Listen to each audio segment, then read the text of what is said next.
watching God's Word for You Today program, an online Bible teaching ministry of Maranatha Baptist Church, Villamonte, Bacolod City, Philippines. This program is designed to make the time-tested, solid Word of God relevant to your life's need today. God's Word for You today is found in this chapter, Solomon continued to warn his son about the sin of adultery. And in this chapter, he particularly warned him about the seduction of adultery. If you notice, first 5 verses of this chapter, he again laid down the importance of godly instructions. Hamba niya, my son, keep my words and treasure up my commandments with you. Keep my commandments and live. Keep my teaching as the apple of your eye. Bind them in your fingers. Write them in the tablet of your heart. Say to wisdom, you are my sister, and call insight your intimate friend, to keep you from forbidden woman and the adulteress with her smooth words. And he also ended this chapter with the same thing. He laid down in verse 24, and now, O son, listen to me and be attentive to my words, or to the words of my mouth. So again, as we see before, tama ka importante ang values, makauturan ang value sang godly instruction nga dapat matian sa mga kabataan. Now, in this chapter, si Solomon nagamit sa isa kasugilanon, probably something that he observed about the forbidden woman, an adulteress, and how she seduces the men. First thing I want you to consider is her voice.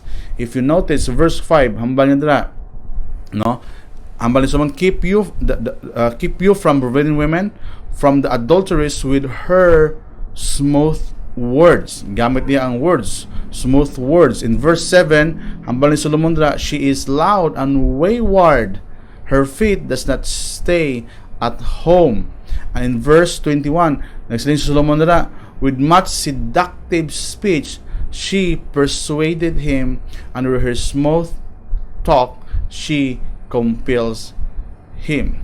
So, lantawan nyo, ang ginagamit sang sininga forbidden woman, ang mga manami, ang makatilintar nga mga tingog kag pulong agud iya dalon ang lalaki sa pagpakasala. Then again, the second thing I want you to consider is her vamp. When I say vamp, this is a woman who uses her charm to seduce a man and exploit them. Verse 10, aring paghambal sa and behold, the woman meets him dressed as a prostitute, wily of heart. She is loud and wayward. Her feet do not stay at home. Now in the street, now in the market, and at every corner she lies in wait. She seized him and kissed him, and with bold face she says to him, I had to offer sacrifices, and today I have paid my vows, and now I come out to meet you, to seek you eagerly, and I have found you. I have spread my couch with coverings, color linens from Egypt, from Egyptian linens. I have perfumed my bed with myrrh, aloes, and cinnamon. Come, let us take our fill of love till morning. Let us delight ourselves with love. Anong picture ni? Grabe ang iyang charm, grabe ang iyang appearance to charm the man, to exploit him or them to commit this kind of sin. Number 3, I want you also to consider her vice. When I say vice, it refers to her sexual immorality. Anong ara sa mind niya? Ang kalainan, ang sexual immorality, ang ara sa mind. We read already verse 12, but we will continue up to verse 20. Ang hambal niya, come, let us take our fill of love till morning. Let us delight ourselves with love. For my husband is not at home. May asawa siya. May bana siya. But he wanted the man to come with her. He has gone on a long journey. He took a bag of money with him. At full moon, he will come home. So anong area sa niya is her vice, and that is sexual immorality. Then, the fourth thing I want you to consider is her victim. sin o diri ang iya biktima mga kauturan. Sa verse 6, ang tawan nyo, qualify ni Solomon dira, sinong biktima niya.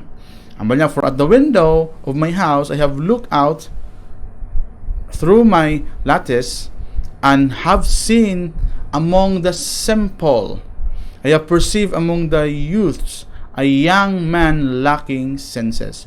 So, ang ginabiktima sa sining malaing nga bayi, amo ang mga katawhan o ang tawo nga wala sing ihibalo. That's why, ang nabiktima sining malaot nga bayi, mga utod, amo ning mga calls, ang word nga simple, it means a man who doesn't know anything.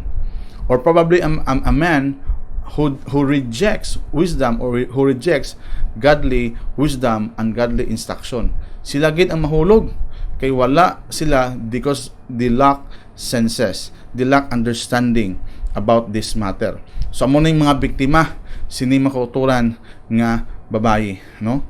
Masubo lang. Then lastly, I want you to consider also her virulent. When I say virulent, she is extremely venomous. She is extremely extremely poisonous.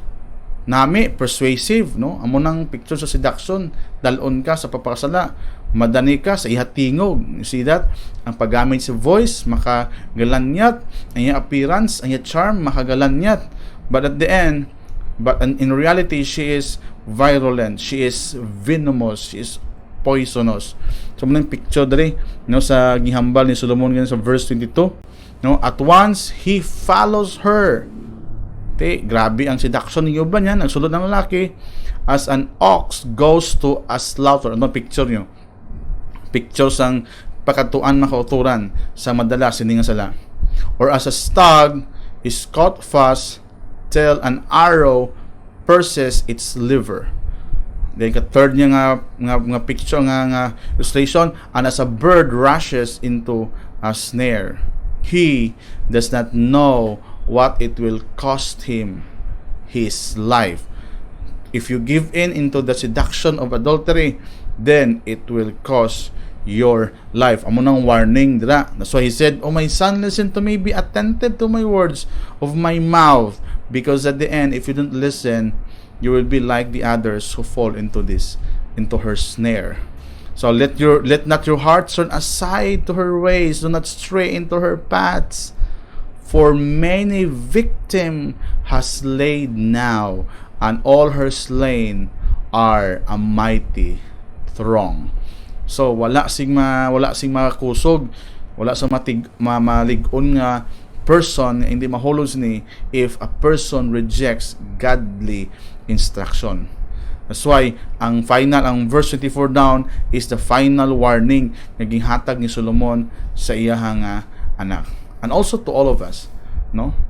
If you really look at this, sexual immorality, especially adultery, does not stop by having thought of it. Naminsar ka lang, it doesn't stop in there.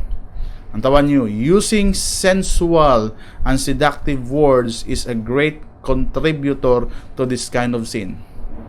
Every sexual sin which is not right or right before God, ang number one nga contributor sa sala, paano magamit sa mga pulong. Matayan ta na, no? Ang mga sensual nga mga lingwahe that you talk outside of your wife, outside of your marriage, halungan na, because that is a great contributor of this kind of sin. So be careful of your words. Remember, Jesus said, out of the abundance of the heart, the mouth speaks. If immorality lives inside your heart, it can be heard, it can be noticed, it can be seen. Amo ning picture nga ginakita ni Solomon diri. Be warned. It is virulent. It is poisonous. It is venomous, and its outcome will never be good for you. This is God's word for you today.